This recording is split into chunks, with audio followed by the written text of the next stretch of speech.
This is Andy with Zoid Forge, and today I'm going to talk to you about a little Nessmuk style skinner I made the other day. Starting with the kind of pre-video where I made the Damascus billet that, a chunk of this will eventually become this skinner. This big billet is a bigger project for my friend's podcast, A Scary Home Companion. I highly recommend you check it out. It's very good stuff. I'm making a giveaway knife for his Patreon subscribers. But I had a little cut off from this stack and I figured I'd make something cool with it. So the first thing you want to do when you're making your steel is you cut it up, stack alternating layers. You want to make sure you grind off all the mill scale and impurities that are on the surfaces that'll prevent good welds from forming. So I do that, after cutting the steel up, kind of wash it all down in acetone before tack welding it together. And that will usually set up a recipe for success. I would recommend using 60 grit belts when you're doing this kind of thing to clean off the mill scale with. Supposedly having that extra bit of friction between the steel might help the welds. Can't confirm or deny, but it's worked for me so far, so I'm going to keep doing it. You'll see I'm not a very good welder, so that section is going to be very limited because you do not want to see how terrible these welds are. Anyway, I tacked it up. Looks great, right? We're just going to say it does. So I'm putting on the work stick right now. Again, I'm super bad at this kind of thing. The work stick usually ends up falling off eventually, but it's okay. The billet's usually welded up by then, so it's not too big of a deal. In any case, you get the billet welded up. You want to throw it in the forge. You should have your forge heating it up while you're prepping your steel. Just like with cooking, you want the heat to wait on you. You don't want to be waiting on the heat, at least the first heat anyway. So you get your forge nice and hot. Throw in the steel, let it get to a red hot, flux it, throw it back in, and you want to get it to a temperature where it's smoking like you see this billet. It's not going to be sparking like a coal forge does, but you will see some smoke coming off of it. It'll look like a nice hot stick of butter. This is a few passes in here, so the welds have already been established. I'm just kind of working the billet down just to give you a small example of kind of how it looks in process. So once the billet is all worked down, I cut off the work stick, and this is kind of the point where I would essentially cut and restack. But I had a little cut off section, so I worked that down into the billet you see here, which is about 3/8 inches thick. So I start with forging in the tip. I go with the Bert Foster method that I learned from one of his videos. I highly recommend you checking it out. On a typical flat stock, I can work in a tip with one heat, no problem. This is, again, a little bit thicker because it's so many layers of steel. So I take 2 heats to fully get it in because you don't want to work it too cold. As you can see, I'm working alternate sides, kind of pulling that point out and avoiding the fish lip problem. And avoiding that kind of fat corner problem you get when you only work one side of the billet, because the tip can always be adjusted during forging, which you'll see me doing. So here's second heat. I'm just kind of cleaning the tip up, working it down further, and pulling it out. You can see I'm already kind of getting a little favored to one side there, which was intentional, because that's going to be the eventual shape of the knife. But it wouldn't be wrong to have the tip centered and then kind of work it a little bit further down. I just kind of favored it to one side because I knew what I was going to be making.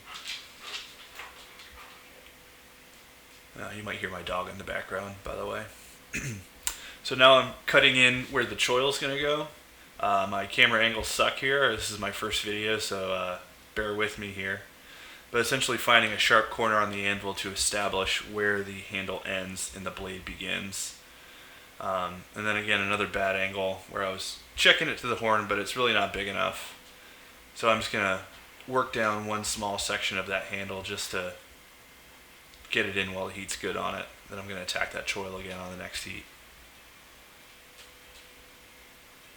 So I always go for a tapered tang, and you'll see me kind of working that down to avoid having a really fat tang on there. So here I'm using the rounding portion of the hammer to work in essentially the groove of the handle, which will become a little more dramatic as the steel gets worked down and pulled out a little bit more.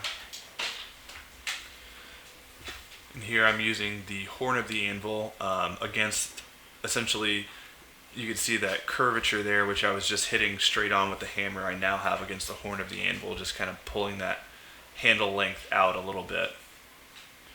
Here I'm addressing some of the thickness that's being created by working that down. And now I'm switching to a cross peen. This one's made by Gnome Hammer Forge. Really recommend you checking his stuff out. Really awesome guy, makes really cool hammers. Got this one recently. I think this was the first knife I used it on. Very satisfied with it. It's got a nice fat cross peen to it. I don't like too small of a cross peen. It creates indents that are very hard to get out.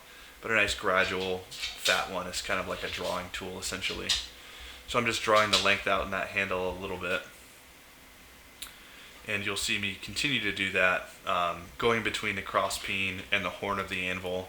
If you don't have a cross peen, you can absolutely use the flat face of your hammer against the horn of the anvil to pull your steel out. That's what I was doing before I had cross peens and all that kind of stuff. So here I continue to use the cross peen just to kind of get as much length out of that handle as I can while not going too thin on it.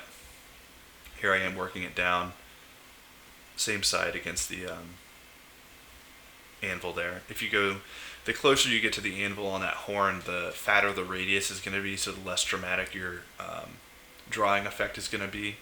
So after cross peening, I brought it to the fatter end of the horn as kind of a planishing and cross peening tool at the same time. Here I'm just kind of addressing more of that thickness, straightening it out, getting all the bumps out from the peening, right, because you're making hills and valleys essentially and flattening out those hills, which is creating that length for you along with the valleys. So always keep checking your work, assess the spine.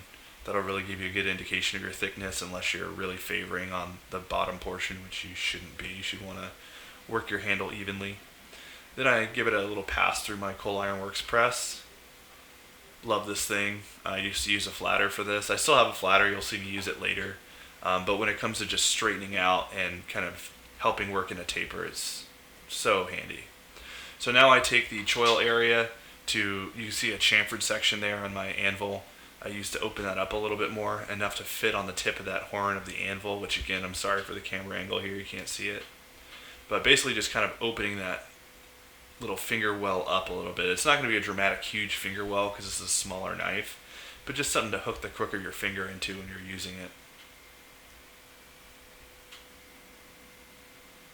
So here I go again, out of the camera angle, kind of rounding out that little finger well area on the tip of the horn. It's kind of where I'm working it up and down. You don't want to hit the same spot on the spine over and over and over again, or you'll create a little dip. It'll help round it out too. So again, addressing more thickness, which comes when you attack a small area like that. The area around is going to swell, but that's looking pretty good. So that's delineated where the handle ends and the blade begins. Satisfied enough to go start working in the bevels. So the first thing I do is mess up and go on the wrong side of the anvil here, but I like to cut my plunges in there where the horn meets the anvil face, being pretty aggressive on the first side, and you want to make sure you keep those tongs very straight and on the same area, because you don't want a bunch of broken up plunge lines that you're hammering in. And you'll see here that when I flipped it over and worked the other side, I was hammering half on, half off. That helps cut in the plunge and recenter the choil, because you've essentially knocked the edge to one side of the choil. By hitting it half on and half off there on the other side, it kind of brings everything back and recenters it. So now I can start working the bevels down. I wasn't lifting enough, and I didn't have enough aggressive of an angle with my hammer there. So you'll see the spine start to banana a little bit, which is fine. You can fix it, but better technique will prevent that from happening. But you'll see me continually addressing the edge there and making sure it's somewhat even up while I work that bevel down.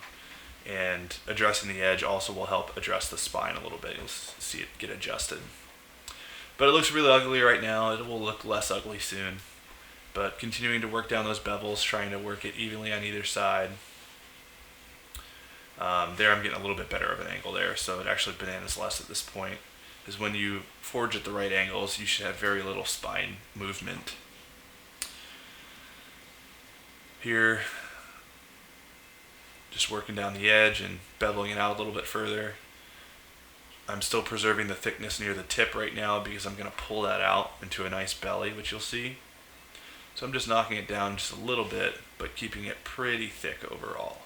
You just kind of want that forging to flow nice, so you can kind of work it in without being too aggressive, so you don't have pretty crazy transitions. And again, we're bananaing here, so I'm just continuing to address that.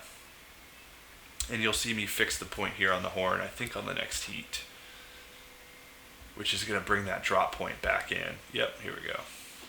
So this is how you kind of fix your point. If you don't want a straight back knife, if that's what it's coming out to, you work it down on the anvil like I just did, or on the horn, I'm sorry. And you can reestablish that drop point. And you'll see me kind of go back and forth between beveling, working the point down, addressing the spine, addressing the edge. And that's just kind of what forging is really, is you just kind of work along the blade and address the issues that come up as you see them. So I was just working that drop point straight again because the tip was starting to peak up a little bit as I'm forging it out. Now addressing the thickness there on the drop point. Because again, you have a distal taper here, so you don't want your spine to get thin and then point drops down and it's fat again. So that's what I'm doing here, is kind of pulling that belly out while also addressing the spine at times. So here, evening up those bevels, kind of working it straighter down, and now moving to the spine here. We're kind of creating more of that distal taper, kind of fixing that angle there on the drop point, and preparing it to pull that belly out. Because when I belly it out a little bit more here, it's going to push the tip up a little bit more. So I'm addressing that by kind of giving it more of that kind of sax shape right now, because when I continue to belly out that knife, it will pull the tip up a little bit. There, I was just addressing the plunge again just to make sure it stays nice and clean. Now, here is the portion, I believe, yep, here's where I'm bellying it out. So you see me move my tongs to the right there, giving it that circular motion. That's allowing me to kind of work across that edge while moving that kind of tip up like that. You see how it's kind of sweeping up a little bit more now. I don't want it to sweep up too much, which you see me addressing here, but a bit of a curve upwards. Because again, this is going to be used for, hunting / skinning knife, so you want something that's going to be able to slice nicely. Give it a bit of a belly there. This is more working down on the bevel, keeping everything even, because again, my first pass was just kind of establishing those bevels. Now I'm getting the edge thickness a little bit more to where I want it to be, which is a little bit fatter, somewhere between a dime and a nickel. It's kind of where I forge to. A little more of a brute to forge, but a little bit thicker because this is, a Damascus billet, so there's a little bit more grinding involved to let that pattern shine. And just addressing the straightness of the edge there and kind of fixing the spine a little bit.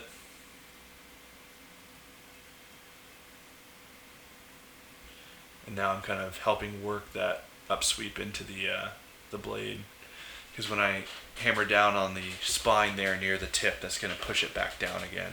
Remember, whenever you hammer on the spine, it's going to push your edge down, and when you hammer on the edge, it's going to push the spine up, or the tip, however you want to think about it. So just kind of evening things up. Again, always check, always look. Make sure you know what your next step is going to be. Now I believe I'm working the spine here. Now mid bevels. Lining up that plunge again. Remember, you don't want to establish two different plunge lines. It's going to be a pain in the ass to fix with grinding.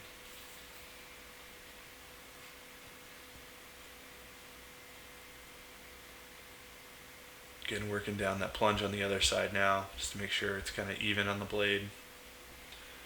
Addressing the rest here. A little bit of mild planishing going on. But that's a pretty good looking preform so far.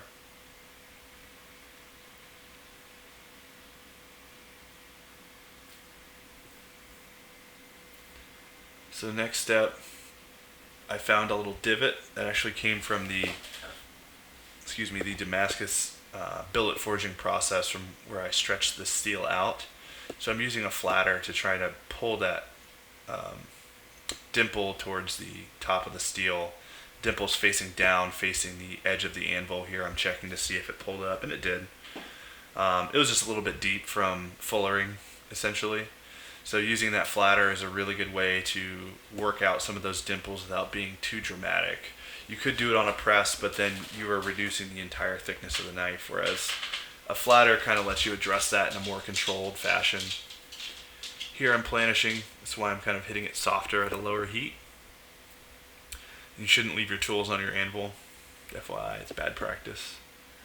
But again, I'm just kind of very softly planishing and straightening here. Checking down the spine. But if I was actually forging, I would have moved that flatter off, because you don't want your tools flying around. It's a good way to get injured. I like to use the press again to just kind of center everything up, straighten it out, and kind of help establish those tapers a little bit better if they're not right where I want them. But essentially here used as a flatting tool. Now I'm giving that spine its kind of upswept appearance. You could do this with forging, but again, I like to get that nice and straight where I like it, and then kind of establish that back curve with a little bit of whack forging. Usually you don't get too much growth out of the spine when you do it that way. There's so much momentum on that swing with the steel being past the point of the horn that it's not really putting a force right down on the spine on the horn. It's more spread throughout the blade, so you get a more dramatic kind of curve up. Another pass through the Cole Ironworks press here. I love this thing, and I got to give it to Cole. I messaged them directly because I really wanted this color. It's not available anymore. They were super cool about it, and they did a custom paint job for me. I couldn't say nicer things about the guys. Very, very, very nice people, and their products are amazing. I was lucky enough to get this press about a year ago before the prices of steel went up and stuff. So here I am putting in my maker's mark. I used to do this by hand, but I can never really get it deep enough to make it through grinding and still be fully visible, so I just suck it up and use the press now. Now I flip it over because that's obviously deformed the steel quite a bit, putting that little squid face. It's definitely not Zoidberg in there. So just kind of addressing that. Usually just takes a quick second. And you can do this a little bit colder because you're not moving a bunch of steel, you're just kind of straightening up again.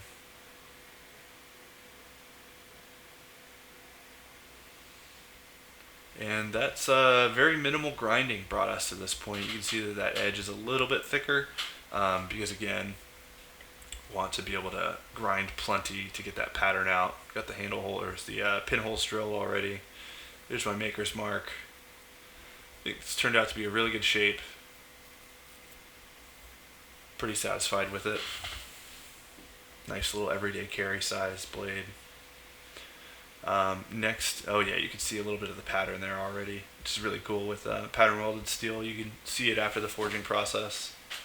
So I had a little bit of time to do some hand finishing during the hurricane. That was, I guess, a tropical storm that came through Nicole. Not really much happened here. I'm in Central Florida, or North Central Florida. But that pattern does look sweet. And for advice on finishing these Damascus blades, I highly recommend you checking out Neil Kamimura's YouTube page. He's got a really good video on his coffee etch process, which I follow pretty much to the T. And here's the finished product. Overall, I'm very satisfied with this thing. I think it looks super cool. Really fun little project with a nice little piece of throwaway steel cut off from a bigger billet. Thanks for joining, and my videos will get better, I promise.